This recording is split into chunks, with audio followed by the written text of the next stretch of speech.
આ ભેગી થયેલી કોઈ ભીડ નથી.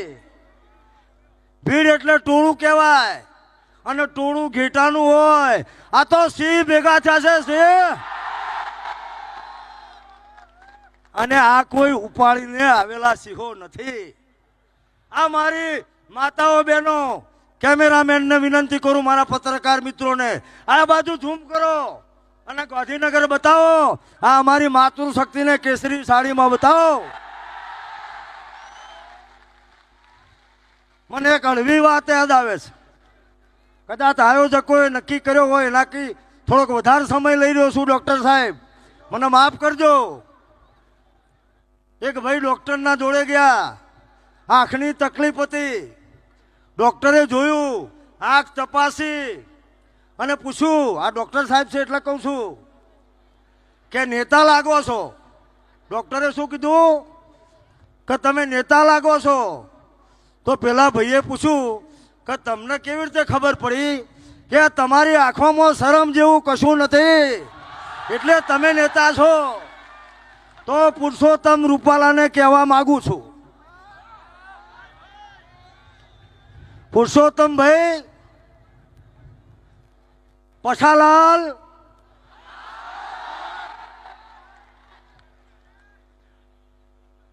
અમારી માતાઓ બહેનો, એક બાજુ ક્ષત્રિય સમાજ અસ્મિતાનું યુદ્ધ લડી રહ્યો હોય અને પુરુષોત્તમભાઈ તમે એક સભામાં શેર શાયરી કરતા હતા कि वो पवन में ताकत नहीं जो हमारी समा को बुझा दे. ये तो पवन છે, આ તો વાવાઝોડું છે, વાવાઝોડું. આમ કરીને ચકડીએ ચડાવશે ને તો હોજા નહીં જડો, હોજા નહીં જડો. શરમ આવે છે તમને? ભાગ 2 ચાલુ થશે. શાંતિ રાખી, સંયમ રાખ્યો. રામચંદ્ર ભગવાનના અમે વંશજો છીએ. અમે સમુદ્ર માટે પણ 3 દિવસ તપ કર્યું હતું.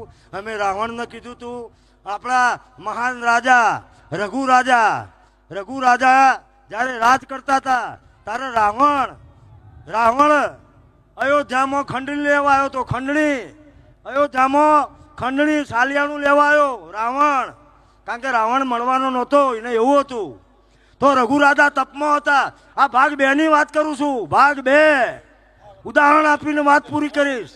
તો રઘુ રાજા તપમાં હતા અને રાવણ અયોધ્યામાં પુષ્પક વિમાન લઈને ઉતર્યો. નેતાઓ હવે હેલિકોપ્ટર લઈને ફરશે, તમારી પાસે આવશે મત લેવા માટે. પહેલા પુષ્પક વિમાન હતો, અત્યારે હેલિકોપ્ટર. એનો ખર્ચો આપણે ભોગવીએ છીએ. તો રઘુ રાજાને ખબર પડી કે રાવણ અયોધ્યામાં સાલિયાણું માગવા આવ્યો છે. રઘુ રાજાને ખબર પડી એટલે ત્યાં બેઠા બેઠા એમને કીધું કે વાંધો નહીં, પાછો જતો રહ્યો. પાછા આવ્યા અને નામવેદી બાણ છોડ્યું. નામવેદી જેમ દશરથ રાજા શબ્દવેદી બાણ છોડતો હતો એમ રઘુ રાજાએ બાણવેદી બાણ છોડ્યું. અને જેવું છોડ્યું કે રાવણ એટલે લંકા પહોંચ્યું. અને લંકાનો જે રાવણનો મહેલ હતો ને એની બાજુ આમ ફરવા લાગ્યું. આમ એટલે મંદોદરી સતી હતી, એને ખબર પડી. એને રાવણને કીધું કે ક્ષત્રિયનું છોડેલું બાણ છે અને એની નીતિ નિયમો હોય, એની મર્યાદા હોય. એ ગૌશાળામાં ના જાય, રાણીવાસમાં ના જાય, સ્ત્રીઓ હોય ત્યાં ના જાય. તો એ રાવણ તમે મારા મહેલમાં આવી જાઓ. તો રાવણ હંતાઈ જતો. તમારા એક પૂર્વજ ના બાણથી રાવણ હંતાઈ જતો. તો આ બધા શું ચીજ છે? આ બધાએ હંતાઈ જશે. એટલે વિશેષ વાતો કરતો નથી. આ રૂપાલાભાઈને થયું એવું ના બોલવાનું બોલી જાય. એટલે મને નારદજીની વાત આવે છે યાદ. ડૉક્ટર સાહેબ, નારદજીને કોઈએ પૂછ્યું કે હે બ્રહ્મશ્રી, તમે તો બ્રહ્માના પુત્ર છો, તમે તો દેવર્શ્રી છો, તમારું કોઈનું પતન કરવું હોય તો તમે શું કરો? કોઈને પતાવી દેવો હોય? બાપુ શાંતિ રાખજો, વડીલ આપ શાંતિ રાખો. તો નારદજીએ જવાબ આપ્યો, બોલો સોમનાથ ભગવાન કી અરે લાખોનો સમુદ્ર ઉમટ્યો છે. આપણી વાત આ મીડિયાના મિત્રો છેક સુધી પહોંચાડે એવી વિનંતી કરું છું. તો દેવરસિંહ નારદજીએ કહ્યું કે આ ધ્યાન ના ભટકાવશો. સભામાં ફરીથી કહું, ધ્યાન કોને કહેવાય? સભામાં વક્તા બોલતો હોય એ ધ્યાનથી બોલે એને ધ્યાન કહેવાય, અને સભામાં શ્રોતા સાંભળતો હોય એ શાંતિથી સાંભળે એને પણ ધ્યાન કહેવાય. એટલે નારદજીએ શું જવાબ આપ્યો સાંભળો છો તમારે? નારદજીએ એવું કહ્યું કે અમારે કોઈનું પતન કરવું હોય, કોઈને પતાઈ દેવો હોય તો અમે દેવતાઓ છીએ. કોઈને ધોકા લઈને ચુડાસમા સાહેબ મારવા ના જઈએ, પણ એની બુદ્ધિ પતાઈ દઈએ અને બુદ્ધિનો ભ્રષ્ટ કરી દઈએ, જેવી આ રૂપાલા સાહેબની બુદ્ધિ ભ્રષ્ટ થઈ એવી રીતે. ઉતાવળ ના કરતા. હજુ તો પુરોગામી વક્તાઓએ કહ્યું એમ 2-2 કિલોમીટરની લાંબી લાઈનો છે અને ફરી આવી તક મળવાની નથી, એટલે ઉતાવળ ના કરતા. પુરોગામી વક્તાઓએ વાત કરી. ક્યાંથી શરૂઆત થઈ? તો શરૂઆત આપણે નથી કરી. 70 વર્ષના જેમના માથામાં બધા વાળ સફેદ થઈ ગયા છે,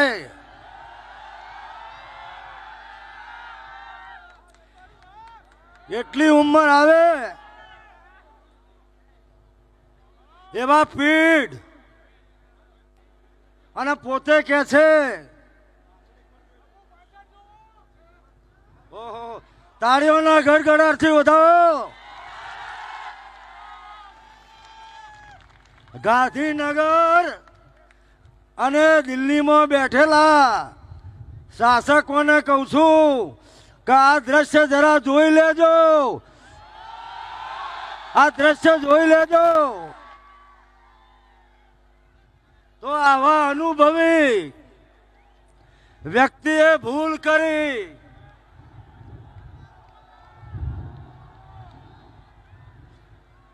બોલો સોમનાથ ભગવાન કી, રામચંદ્ર ભગવાન કી. શાંતિ રાખીશું, શાંતિ રાખીશું.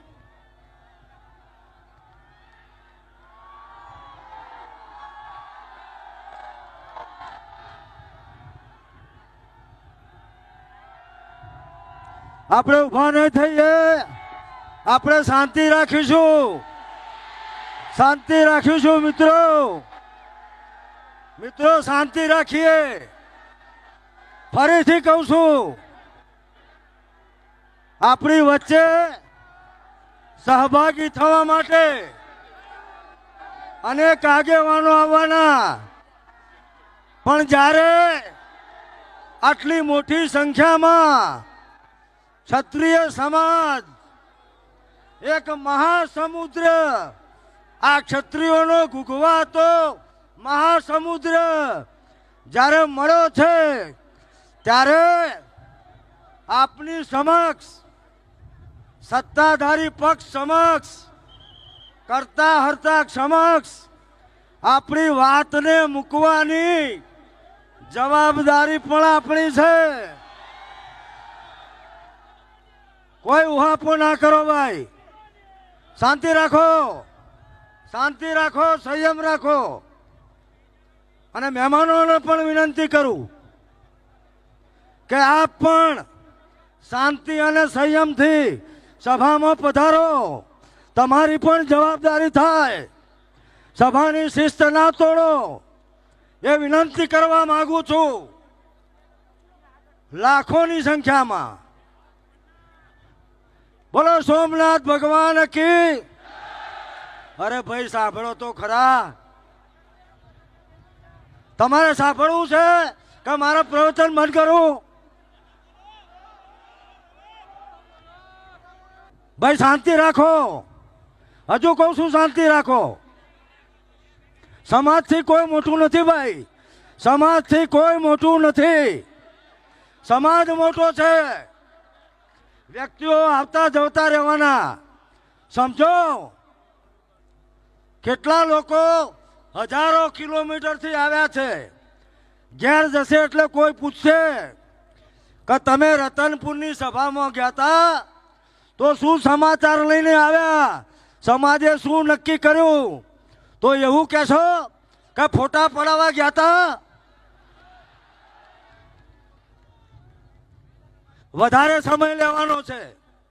હજુ આપણા ભાઈઓ આવી રહ્યા છે. સાંભળજો, રામાયણનો પ્રસંગ કહું છું, પછી મારી વાત આગળ વધારીશ. જ્યારે મેઘદૂત, એને ઇન્દ્રજીત કહેવાય, રાવણનો પુત્ર, મહાપરાક્રમી, અને એનો વધ થયો. એ વખતે રાવણને લાગી આવ્યું, અને રાવણ ખરેખર જે રાજા હોય, સમાજનો સેનાપતિ હોય, એ તો છેલ્લે આવે લડાઈના મેદાનમાં.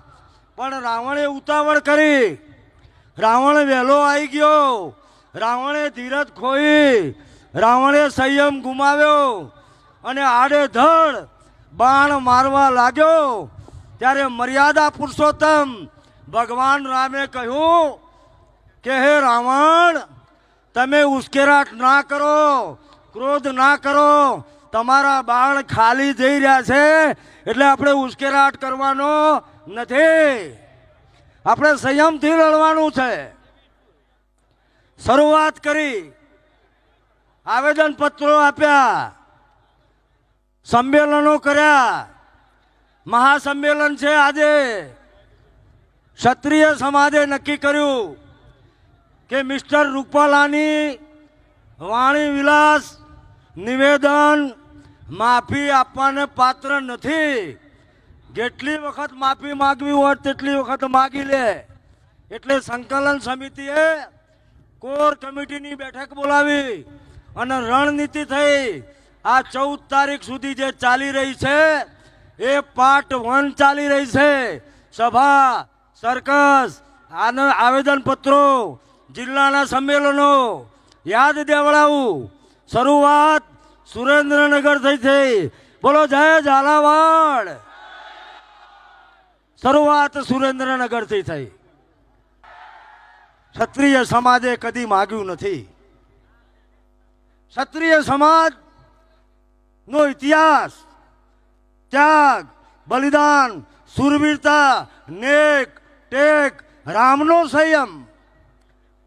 જ્યારે લંકા જવાનું હતું અને સમુદ્ર માર્ગ નહોતો આપતો, તો રામે ધાર્યું હોત તો એક જ બાણથી, લંકા જવાની તો વાત જ નથી, એક જ બાણથી લંકાને ભસ્મીભૂત કરી હોત.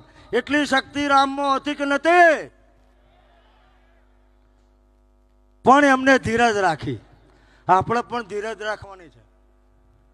આમાં મારા જેવા ઘણા ઉતાવળિયા આવશે, તમને ઉશ્કેર છે, ઉશ્કેરવાનું નથી, સંયમ રાખવાનો છે. કે 22 દિવસ સુધી આવતી 7 તારીખે આપણે ફરજિયાત મતદાન કરવાનું છે અને આપણા ભાઈઓને આપણે મતદાન કરાવવાનું છે.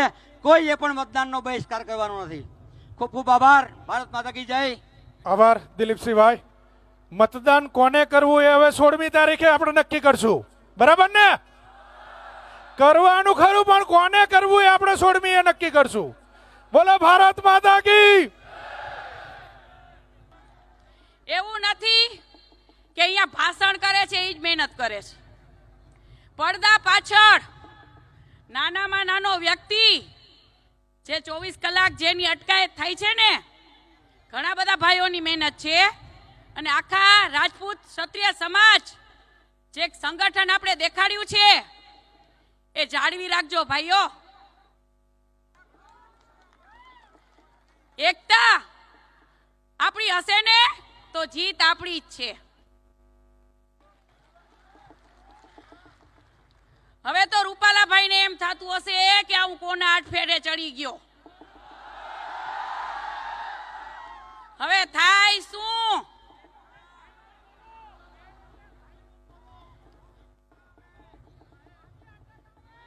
કૃષ્ણ ગોબા તો ઉપડવાના બાકી છે ભાઈ. શાસ્ત્રત્વ જાળવી રાખજો ભાઈઓ. હિન્દુત્વ નું જે લોહી છે ને એ તો આપણામાં છે જ, પણ નથી કહેવત કે વિનાશ કાળે વિપરીત બુદ્ધિ. આ પશુ ભાઈ આ શું બોલી ગયા? હવે એમ થતું હશે કે આ નો બોલ્યો તો સારું હતું. ક્ષત્રાણીઓ જો વટે ચડે ને તો મરે અને કા મારે. મને હંમેશા સ્પીચ આપવા માટે કહેવામાં આવતું હોય છે કે મોરું મોરું બોલજો, ધીમું ધીમું બોલજો. હવે આમાં તો મોરું કેમ બોલવું? બિસ્કિટ ચામાં પલાળી તો પલળીને પૂરું થઈ જાય. એટલે પદ્મિની બાને એના બંને પપ્પાજીએ બધાય સંસ્કાર આપ્યા છે કે ક્યાં મોરું બોલવું. અને પપ્પાજીએ કીધું હતું નાનપણથી કે જો આપણી ક્ષત્રિયની કુળની દીકરી ઉપર જો કોકની સેજ નજર પડી જાય ને તો આખો કાઢ લેજે એની. બાકી અમે પાછળ બેઠા છીએ. એટલે હું ઈ કુળની દીકરી છું, કાયાણી કુળની દીકરી છું. આંદોલન કરવું તો સરખું જ કરવું. મરેંગે યા તો મારેંગે.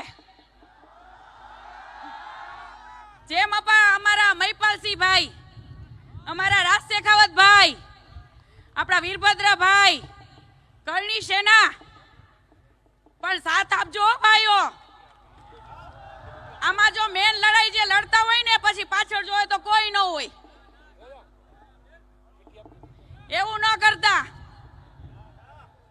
અને અમારા મહિપાલસિંહ ભાઈની અને રાજ શેખાવત ભાઈની જે પાઘડીને હાથ લગાડી ગયા હતા ને, તો હવે ધ્યાન રાખજો એની બેન હજી જીવતી છે.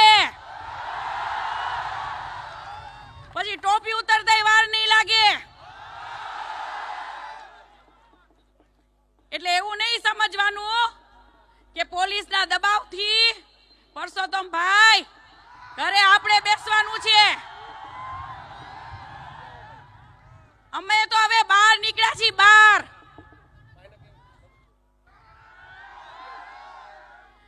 કૃષ્ણ ભગવાને ખાલી 5 જ ગામ કૌરવો પાસે માંગ્યા હતા. 5 જ ગામ.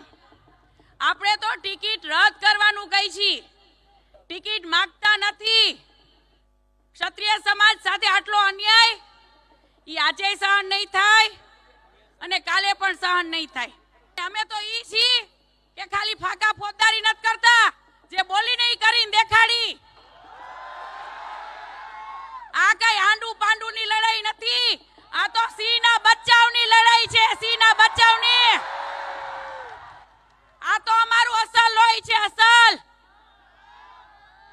આ એફિડેવિટ કરેલા બા કે એફિડેવિટ કરેલા સિંહ નથી.